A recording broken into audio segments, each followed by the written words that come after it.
ಕ್ರಿಸ್ತನನ್ನು ಪ್ರತಿಫಲಿಸುವಂತೆ ನಿಮ್ಮ ಆತ್ಮಗಳನ್ನು ವಾಕ್ಯದಲ್ಲಿ ಬಲಪಡಿಸುವ ಅನುದಿನದ ಧ್ಯಾನ.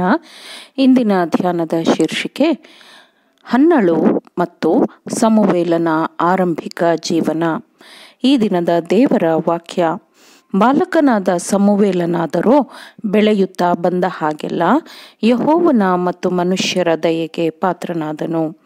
1 ಸಮುವೇಲನು 2ನೇ ಅಧ್ಯಾಯ 26ನೇ ವಚನ.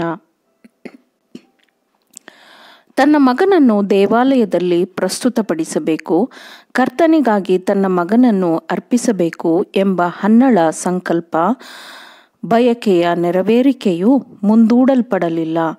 ಬುದ್ಧಿಶಕ್ತಿಯ ಉದಯದ ಆರಂಭದಿಂದಲೇ ಅವಳ ಶಿಶುವಿನ ಮನಸ್ಸಿಗೆ ಪೂರ್ಣ ಹೃದಯದಿಂದ ದೇವರನ್ನು ಪ್ರೀತಿಸಬೇಕು, ದೇವರನ್ನು ಗೌರವಿಸಬೇಕು ಮತ್ತು ತನ್ನನ್ನು ತಾನು ದೇವರ ಸ್ವತ್ತು ಎಂದು ಪರಿಗಣಿಸಬೇಕು ಎಂದು ತನ್ನ ಮಗನಿಗೆ ಹನ್ನಳು ತರಬೇತಿಯನ್ನು ನೀಡಿದ್ದಳು.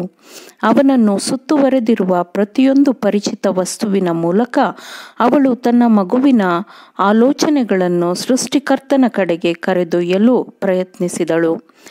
ತನ್ನ ಮಗುವಿನಿಂದ ಬೇರ್ಪಟ್ಟಾಗ ನಂಬಿಗಸ್ತ ತಾಯಿಯ ಹೃದಯವು ಆಲಸ್ಯ ತೋರಲಿಲ್ಲ. ಅವನು ಅವಳ ಪ್ರಾರ್ಥನೆಯ ವಿಷಯವಾಗಿದ್ದನು. ಪ್ರತಿ ವರ್ಷ ಅವಳು ಅವನಿಗೆ ಒಂದು ಚಿಕ್ಕದಾದ ನಿಲುವಂಗಿಯನ್ನು ಮಾಡಿ, ಅವಳು ತನ್ನ ಗಂಡನೊಂದಿಗೆ ದೇವಾಲಯಕ್ಕೆ ವಾರ್ಷಿಕ ಯಜ್ಞವನ್ನರ್ಪಿಸಲು ಹೋದಾಗ ಅದನ್ನು ಅವಳು ಮಗನಿಗೆ ತನ್ನ ಪ್ರೀತಿಯ ಉಡುಗೊರೆಯಾಗಿ ಕೊಡುತ್ತಿದ್ದಳು. ಆ ನಿಲುವಂಗಿಯನ್ನು ಹೊಲಿಯುವಾಗ ಪ್ರತಿಯೊಂದು ಹೊಲಿಗೆಯೊಂದಿಗೂ ಅವಳು ಮಗನು ಶುದ್ಧನಾಗಿರಲಿ, ಉದಾತ್ತನಾಗಿರಲಿ, ಸತ್ಯವಂತನಾಗಿರಲಿ ಎಂದು ಪ್ರಾರ್ಥಿಸುತ್ತಿದ್ದಳು. ಅವನು ಶ್ರೇಷ್ಠ ವ್ಯಕ್ತಿಯಾಗಲಿ ಎಂದು ಅವಳು ಪ್ರಾರ್ಥಿಸುತ್ತಿರಲಿಲ್ಲ, ಅವನು ಒಳ್ಳೆಯವನಾಗಲಿ ಎಂದು ಶ್ರದ್ಧೆಯಿಂದ ಪ್ರಾರ್ಥಿಸುತ್ತಿದ್ದಳು. ಅವಳ ನಂಬಿಕೆ ಮತ್ತು ಭಕ್ತಿಗೆ ಪ್ರತಿಫಲವೂ ಸಿಕ್ಕಿತು.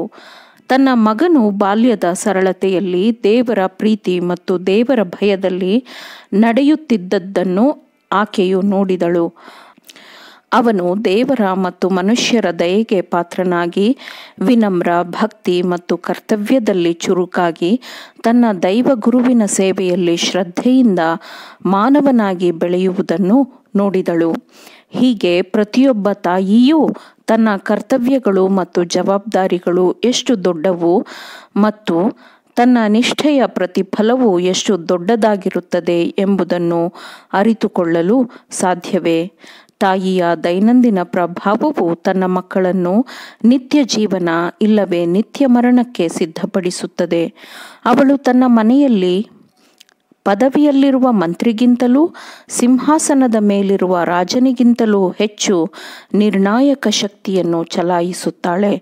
ಸತ್ಯ ಮತ್ತು ಸುಧಾರಣೆಯ ಅಚಲ ಪ್ರತಿಪಾದಕರು, ದೇವರ ಕೆಲಸಗಳನ್ನು ಮಾಡಲು ಧೈರ್ಯಶಾಲಿಗಳಾಗಿದ್ದ ಎದೆಗಾರರಾಗಿದ್ದ ಮನುಷ್ಯರು, ಶೋಧನೆ ಕಷ್ಟಗಳ ನಡುವೆಯೂ ದೃಢವಾಗಿ ನಿಂತ ಮನುಷ್ಯರು, ಲೌಕಿಕ ಗೌರವ ಮತ್ತು ಲೌಕಿಕ ಜೀವನಕ್ಕಿಂತ ಮೊದಲು ಸತ್ಯ ಮತ್ತು ದೇವರ ಮಹಿಮೆಯ ಉನ್ನತವಾದ ಮತ್ತು ಪವಿತ್ರವಾದ ಹಿತಾಸಕ್ತಿಗಳನ್ನು ಆರಿಸಿಕೊಂಡ ಮನುಷ್ಯರು, ಇಂತಹವರನ್ನು ಬೆಳೆಸಿದ ದೈವಿಕ ತಾಯಂದಿರಿಗೆ ಲೋಕವು ಎಷ್ಟು ಋಣಿಯಾಗಿದೆ ಎಂಬುದನ್ನು ದೇವರ ದಿನವು ಪ್ರಕಟಪಡಿಸುತ್ತದೆ.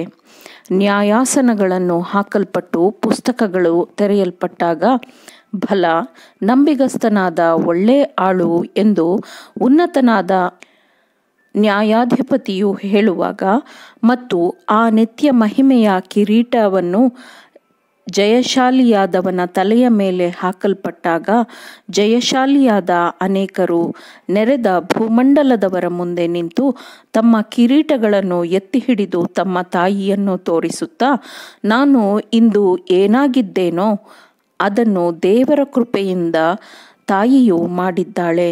ಆಕೆಯ ಬೋಧನೆ, ಆಕೆಯ ಪ್ರಾರ್ಥನೆಗಳು ನನ್ನ ಇಂದಿನ ನಿತ್ಯ ರಕ್ಷಣೆಗೆ ಆಶೀರ್ವಾದಪೂರ್ಣವಾಗಿ ನಡೆಸಿವೆ ಎಂದು ಹೇಳುತ್ತಾರೆ.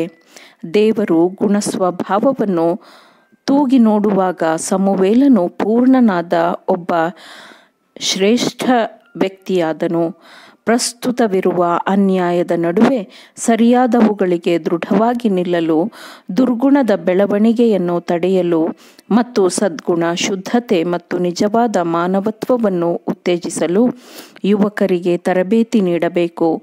ಆರಂಭಿಕ ಜೀವನದಲ್ಲಿ ಮನಸ್ಸು ಮತ್ತು ಗುಣಸ್ವಭಾವದ ಮೇಲೆ ಆಗುವ ಪ್ರಭಾವಗಳು ಆಳವಾಗಿಯೂ ಶಾಶ್ವತವಾಗಿಯೂ ಇರುತ್ತದೆ. ಆಮೇನ್. ದೇವರ ವಾಕ್ಯಗಳನ್ನು ಶ್ರದ್ಧೆಯಿಂದ ಆಲಿಸುವವರು ಮಾತ್ರವೇ ಆಗಿರದೆ ಪಾಲಿಸುವವರೂ ಆಗಬೇಕೆಂದು ನಿಮ್ಮನ್ನು ಉತ್ತೇಜಿಸುತ್ತೇನೆ. ಪರಿಶುದ್ಧಾತ್ಮನ ಸಹಾಯದಿಂದ ಆಲಿಸಿದ ನಿಮ್ಮೆಲ್ಲರಿಗೂ ಧನ್ಯವಾದಗಳು. ಮತ್ತೆ ದೈನಂದಿನ ಧ್ಯಾನಕ್ಕಾಗಿ ನಾಳೆ ಸಂಧಿಸೋಣ. ಆಮೇನ್.